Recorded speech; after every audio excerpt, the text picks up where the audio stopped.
after it's destroyed by thermonuclear fire. You see? Okay? The Lord is going to destroy this place by thermonuclear missiles, man. Nuclear destruction, man. Okay? America is going to be one enormous crematorium, man, after it's all said and done. All right? Verse 2. But unto you that fear my name, who is the name of, what is the name of the Lord? What is his name? You see how the name is imperative to your salvation?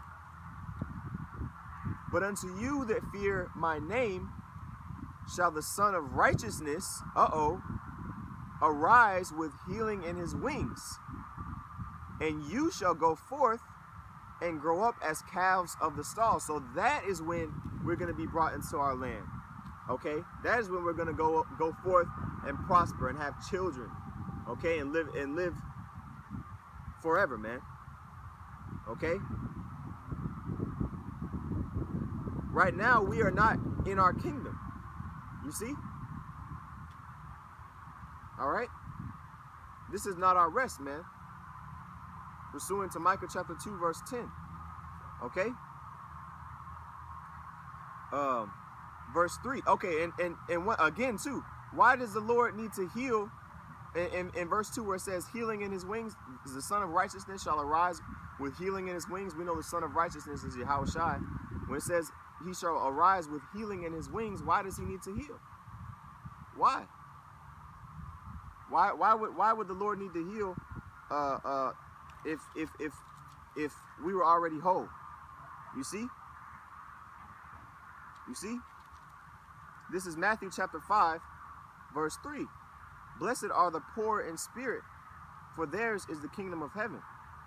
Blessed are they that mourn, for they shall be comforted. Blessed are the meek, for they shall inherit the earth. Blessed are they which do hunger and thirst after righteousness, for they shall be filled. Blessed are the merciful, for they shall obtain mercy. Blessed are the pure in heart, for they shall see the Most High. Okay? Blessed are the peacemakers, for they shall be called the children of the Most High. Blessed are they which are persecuted for righteousness' sake, for theirs is the kingdom of heaven. So are the so-called Jews that are in Israel right now, are they being persecuted for righteousness' sake? No, man. Okay? And that's the point. The so-called Jews that are in the land of Israel right now are not the true Israelites. Okay? And Yahushua is going to return before the Israelites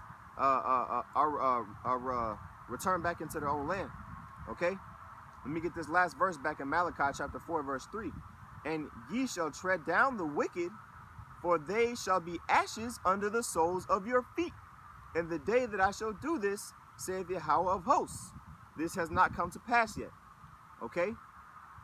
Have the Jews over there in the land of Israel, the so-called Jews, the Edomites, the Amalekites, have they tread down the wicked?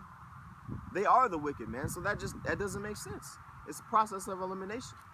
You see? But a coon like G-Man wouldn't get the scriptures, man. All right? He's still drunk off that Jesus juice, man. All right? On that, he's a Serapis sucker, man. All right? So let me get another precept in Isaiah chapter 51. Isaiah 51 verse 4. It says, hearken unto me, my people, and give ear unto me, O my nation. So we know that the Lord is addressing Israel in this verse. Okay? For a law shall proceed from me, and I will make my judgment to rest for a light of the people. Okay? Who gave that law? Yahushua. Okay? Yahushua gave the good news. All right? Verse 5. It says, my righteousness is near, my salvation is gone forth. Who is going to be our salvation? Yahushua. Okay? Mine arm shall judge the people. I'm sorry, mine arms shall judge the people. The isles shall wait upon me, and on mine arm shall they trust. Who is the arm of the Heavenly Father? Yahweh Shai, man. The Messiah is going to return before the Israelites return to the land, because the Messiah is going to bring the Israelites to the land. You see? So those who are in the land right now can't be the true Israelites if Yahweh Shai hasn't returned yet. Hello? Okay? Let me go down. Let me read verse 6. Lift up your eyes to the heavens and look upon the earth beneath. For the heavens shall vanish away like smoke, and the earth shall wax old like a garment, and they that dwell therein shall die in like manner. Okay, so those who dwell in the earth during these days of Yahushua coming back are gonna be burnt up, man. They're either gonna die in the famine or by pestilence or by the sword. Okay, or they're gonna hang around to the missiles to get burnt up, man, turned into ashes. Okay, but my salvation shall be forever, and my righteousness shall not be abolished. Okay, so we're gonna be set up in our kingdom forever, man. All right, and to think that the Balfour Declaration is the fulfillment of prophecy, man. You gotta be one carnal, demon-plagued individual, man, to think that the so-called Jews that are over there in the land today are the true biblical Israelites, man. You gotta be one bugged out person, man. All right. Let me jump down to verse 11. It says, "Therefore the redeemed of Yahweh shall return and come with singing unto Zion, and everlasting joy shall be upon their head. They shall obtain gladness and joy, and sorrow and mourning shall flee away." Okay, but the so-called Jews over there, man, they constantly, getting so-called terrorist attacks and bombings and all that stuff, man. Why? Why does every nation want to go to war with Israel? Then with really that place over there that's ruled by the Edomites, because they're ruled by Edomites. It's not gonna be at rest until the true people are set back in their rightful place, man. All right, let me get this in Isaiah chapter 2. Okay, Isaiah chapter 2 verse 2. "And it shall come to pass in the last days, okay, that the mountain of Yahweh's house shall be established in the top of the mountains, and shall be exalted above the hills, and all nations shall flow unto it. And many people shall go and say, Come ye, and let us go up to the mountain of Yahweh, to the house of the Most High of Jacob, and he will teach us of his ways, and we will walk in his paths. For out of Zion shall go forth the law, and the word of Yahweh from Jerusalem. And he shall judge among the nations, and shall rebuke many people, and they shall beat their swords into plowshares, and their spears into pruning hooks.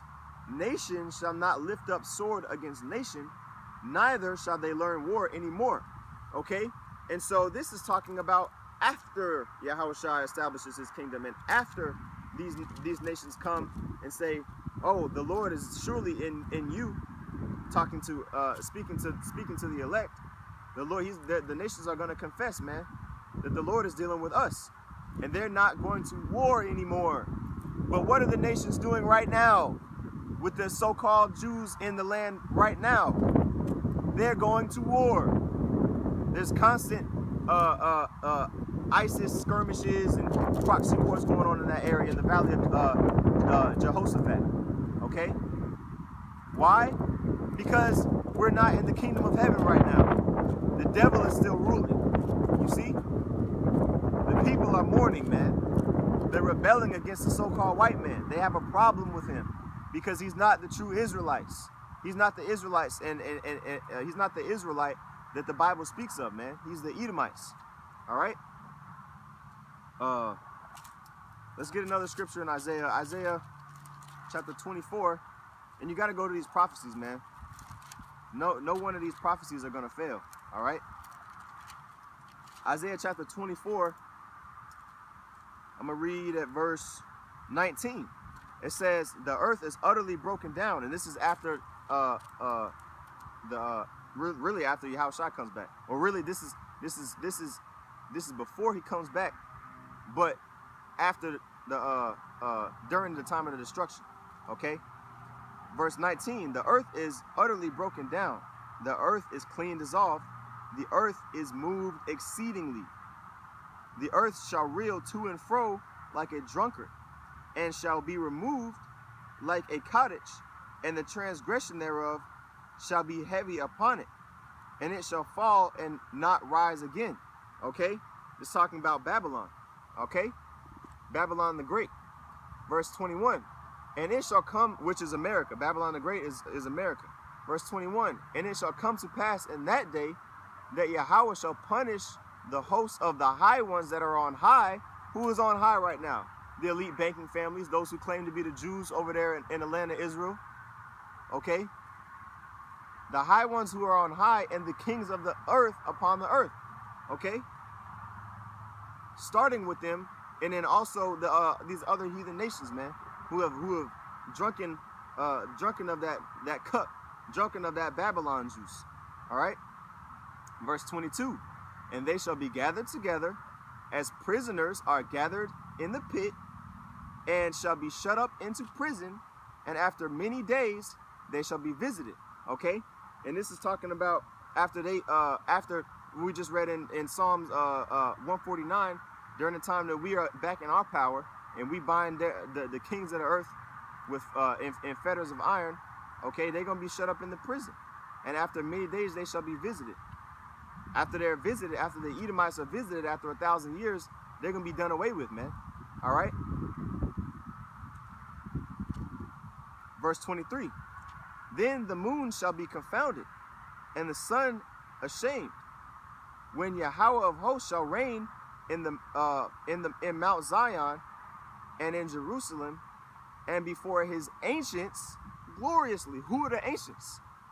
You see, the scriptures say, upon the ancients hast thou very heavily laid thy yoke.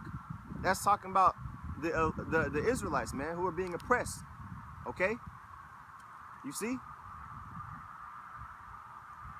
So that's pretty much all I got, man. But G-Man, you don't have the truth, man. Okay?